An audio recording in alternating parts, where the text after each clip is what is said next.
यह कहानी है एक थी डायन के बारे में। माधोपुर नाम का एक गांव था। उस गांव में एक अजय और पार्वती नाम के पति पत्नी रहते थे। अजय सरकारी नौकरी करता था। एक दिन की बात है। गर्मी का समय था। अजय ऑफिस का काम खत्म करके रोज की तरह ऑफिस से घर वापस जा रहा था। रास्ते में एक बाजार पड़ता था, तो उसने सोचा कि घर जाते जाते कुछ सब्जी लेते चलूं।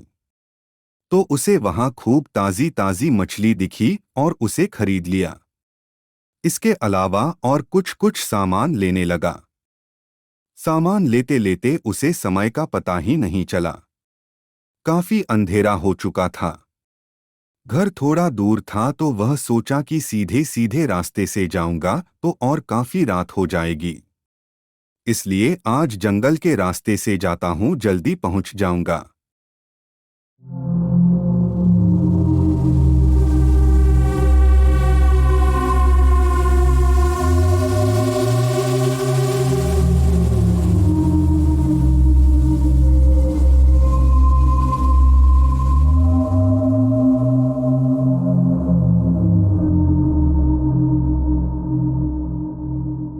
वह जंगल की ओर अपनी गाड़ी घुमा लिया।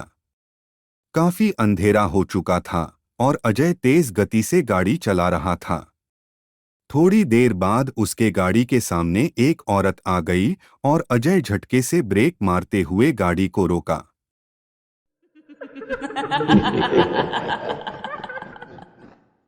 अजय उस औरत को देखा। वह औरत बड़ी सी घूंघट डाल रखी थी और जोर जोर से रो रही थी। अजय उससे पूछा कि कौन हो तुम और तुम्हारा घर कहाँ है? इतनी रात को इस घने जंगल में क्या कर रही हो?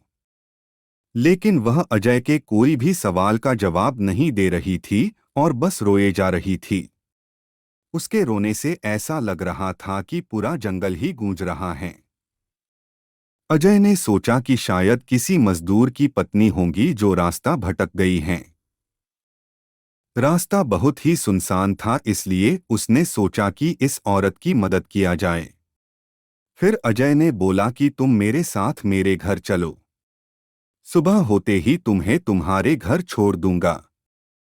वह अजय के साथ घर चलने के लिए तैयार हो गई और गाड़ी के पीछे बैठ गई। रीति रिवाज के कारण उसने अपने सिर पर घूंघट डाल रखा था, जिसकी वजह से उसका चेहरा छुपा हुआ था। काफी रात हो गया था, तो घर पर अजय की पत्नी उसका इंतजार कर रही थी। जैसे ही घर के बाहर गाड़ी की आवाज सुनाई दिया, वैसे ही पार्वती दौड़कर बाहर आई। उसने अजय के साथ एक औरत को देखा, तो उसने अजय से पूछने लगी कि ये कौन जो तुम्हारे साथ आई हैं? अजय ने सारी कहानी पार्वती को बताया। पार्वती की तबीयत थोड़ी खराब थी, इसलिए वह खाना नहीं बना पाई थी। तो अजय ने बोला, तुम आराम करो, आज का खाना यही बना देगी। लेकिन पार्वती को उस औरत पर शक हो गया था। उसे लगा कि ये कोई साधारण औरत तो लग नहीं रही हैं, शायद यह कोई चोरनी होगी जो चालाकी से घर का सामान चुराने आई हैं। पार्वती ने इसे अपना रसोई घर दिखाया और बोली, मौसम बहुत खराब हो रहा है, तुम जल्दी से खाना बना लो। इतना बोल के पार्वती अपने कमरे में चली गई और वह औरत बिना कुछ बोले रसोई में चली गई। थोड़ी देर बाद रसोई में से बहुत ही अजीब अजीब आवाजें आने लगी।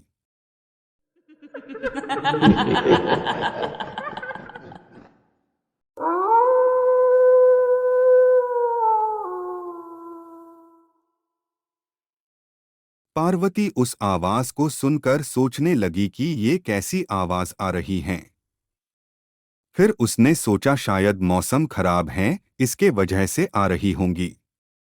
लेकिन उस औरत को लेकर उसका मन अभी भी शांत नहीं था।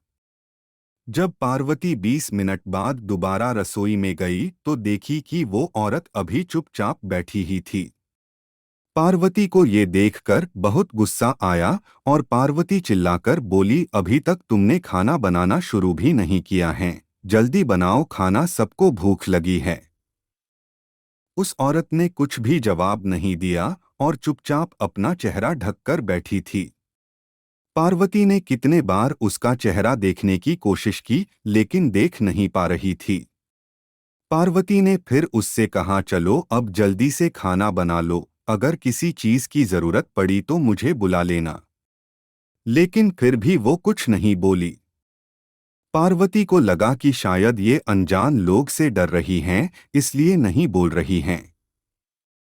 पार्वती रसोई से चली गई, लेकिन जब 10 मिनट बाद वह फिर जब वापस आई तो रसोई का दृश्य देखकर डर गई। उसके पैर वही जम गए और उसके गले से आवाज भी नहीं निकल रही थी।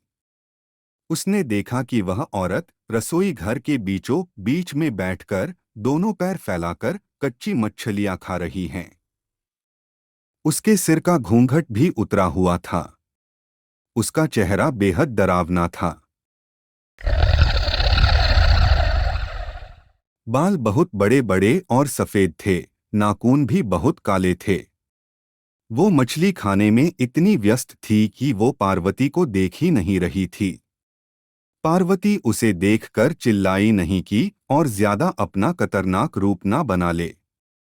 पार्वती ने धीरे से एक थाली उठाई और चूल्हे में जलता हुआ कोयला उठाकर उसके तरफ दौड़कर उस डायन के ऊपर गर्म कोयला फेंक दी। आग की जलन की वजह से वह जोर जोर से चिल्लाने लगी। उसकी आवाज इतनी तेज थी कि उसे सुनकर सारा गांव इकट्ठा हो गया। पार्वती ने उसे आग दिखा दिखाकर अपने घर से बाहर की। वह आग की डर से सीधा जंगल की ओर भाग गई। फिर वापस उस गांव में कभी नहीं आई।